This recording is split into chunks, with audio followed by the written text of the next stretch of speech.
ভয়াবহ ধ্বংসযজ্ঞ জম্মু কাশ্মীরের ডোডা জেলার ভদ্রবাহে ভয়াবহ দৃশ্য। টানা বৃষ্টির জেরে বিশাল ভূমিধস। রাতে হঠাৎ বিকট শব্দ। ঘুম ভাঙতেই মানুষ দেখলেন পাহাড় ভেঙে মাটি আর পাথর গড়িয়ে আসছে। মুহূর্তের মধ্যে ভেঙে পড়লো ঘরবাড়ি, ডুবে গেল কৃষি জমি, বন্ধ হয়ে গেল প্রধান সড়ক। এখন গোটা এলাকা বিপর্যস্ত। বহু পরিবার নিরাপদ আশ্রয়ে ছুটছে। সেনা, পুলিশ আর এনডিআরএফ একযোগে উদ্ধার কাজ চালাচ্ছে। ব্যাপক ক্ষয়ক্ষতি, বিপর্যস্ত জনজীবন। তবে বর্তমানে কি পরিস্থিতি রয়েছে জম্মু কাশ্মীরে? ভয়াবহ এই ভূমিধসের ফলে কতজন আহত ও কতজন নিহত হয়েছেন, কি জানা যাচ্ছে জানবেন বিস্তারিত ভিডিওতে। তাই অবশ্যই ভিডিওটি শেষ পর্যন্ত দেখবেন এবং আপনি আপনার জেলার নাম ভিডিওর কমেন্ট বক্সে কমেন্ট করে আমাদের জানিয়ে দেবেন। আপনার জেলার নতুন কোনো খবর বেরিয়ে এলে আমরা আপনাকে জানিয়ে দেব। একটা ছোট্ট অনুরোধ আপনার কাছে, ভিডিওটিতে একটি লাইক করবেন এবং আপনি এই চ্যানেলটিতে নতুন হলে চ্যানেলটিকে সাবস্ক্রাইব করে পাশের বেল বাটনটি বাজিয়ে দেবেন পরবর্তী খবরগুলো সবার আগে দেখার জন্য। জম্মু কাশ্মীরের ডোডা জেলার ভদ্রাবহে ভয়াবহ দৃশ্য।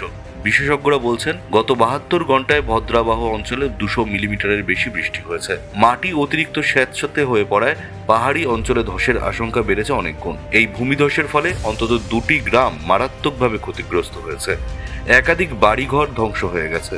বহু মানুষ তাদের ঘরবাড়ি ছেড়ে যেতে বাধ্য হয়েছেন। যদিও সরকারি হিসাবে এখনো পর্যন্ত প্রাণহানির কোনো খবর পাওয়া যায়নি, তবে বেশ কয়েকজন আহত হয়েছেন। পরিস্থিতি মোকাবিলায় বিপর্যয় মোকাবিলা বাহিনী, সেনা ও পুলিশ একযোগে উদ্ধার কাজ চালাচ্ছে। রাস্তা পরিষ্কারের কাজ শুরু হয়েছে, তবে যোগাযোগ বিচ্ছিন্ন হয়ে পড়ায় সমস্যায় পড়েছেন স্থানীয়রা। আবহাওয়া দপ্তর জানিয়েছে আগামী কয়েকদিন আরও বৃষ্টির সম্ভাবনা রয়েছে, ফলে নতুন করে ভূমিধসের ঝুঁকি উড়িয়ে দেওয়া যাচ্ছে না। স্থানীয় বাসিন্দারা জানিয়েছেন বহু বছর পর তারা এমন ভয়াবহ দৃশ্যের মুখোমুখি হয়েছেন। অনেকেই বলেছেন মধ্যরাতে হঠাৎ বিকট শব্দ শুনে তারা ঘর ছেড়ে বাইরে বেরিয়ে আসেন, আর তাতেই প্রাণে রক্ষা পান। এখন অনেক পরিবার ত্রাণ শিবিরে আশ্রয় নিয়েছেন।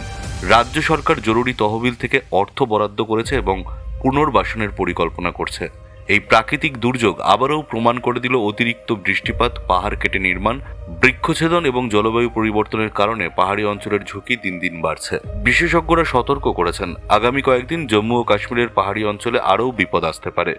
তাই স্থানীয়দের সতর্ক থাকার নির্দেশ দেওয়া হয়েছে এবং প্রয়োজনে এলাকা ছাড়ার পরামর্শ দেওয়া হয়েছে। ভদ্রবাহের ভূমিধস আমাদের আবারও মনে করিয়ে দিল প্রকৃতির সামনে মানুষ কতটা অসহায়।